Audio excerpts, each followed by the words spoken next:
بسم اللہ الرحمن الرحیم۔ ناظرین، آج کا پہلا ولاگ معارف و مسائل حل اللغات، پیج 411، 411 نمبر صفحہ۔ ناظرین، قرآن کریم کا ترجمہ، تشریح اور تفسیر آپ کے سامنے پیش کی جا رہی ہے۔ معارف القرآن جلد اول، سورۃ الفاتح سے لے کر سورۃ البقرہ، پارہ اول تا پارہ تیسرا، رکوع 8واں۔ مفتی اعظم پاکستان، رائٹر ہیں اس کتاب کے حضرت مولانا مفتی محمد شفیع صاحب رحمۃ اللہ علیہ عثمانی۔ بسم اللہ الرحمن الرحیم، الحمد للہ وکفی وسلام علی عبادہ الذین اصطفی، خیرکم من تعلم القرآن وعلمہ۔ بہترین لوگ وہ ہیں جو خود بھی قرآن پڑھیں، دوسروں کو پڑھائیں، سکھائیں اور لکھائیں۔ مسجد تو بنا دی شب بھر میں ایمان کی حرارت والوں نے، من اپنا پرانا پاپی ہے برسوں سے نمازی بن نہ سکا۔ مسجد تو بنا دی شب بھر میں ایمان کی حرارت والوں نے، من اپنا پرانا پاپی ہے برسوں سے نمازی بن نہ سکا۔ معارف و مسائل حل اللغات حلالا طیبا، لفظ حلہ کے اصل معنی گرہ کھولنے کے ہیں۔ جو چیز انسان کے لیے حلال کر دی گئی، گویا ایک گرہ کھول دی گئی اور پابندی ہٹا دی گئی۔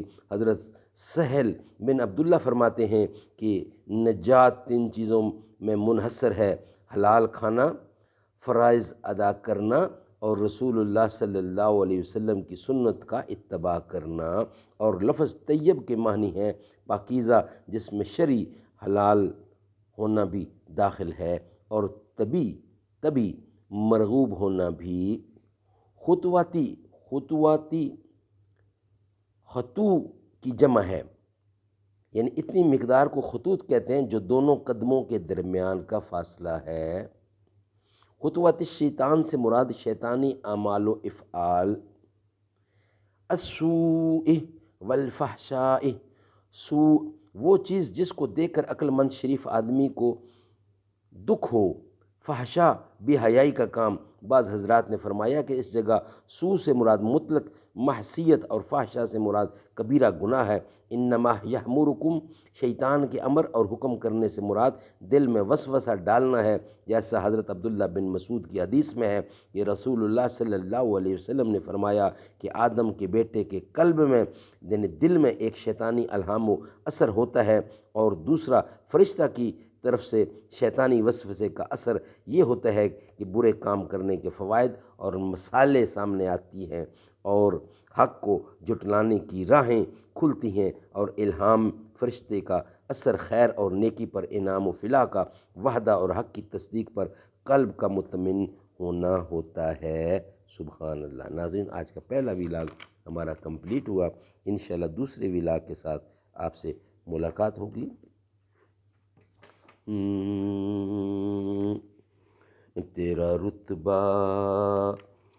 تیرا رتبہ ہے سب سے جدا فاطمہ۔ سبحان اللہ۔ فاطمہ الزہرا کی شان بیان ہو رہی ہے۔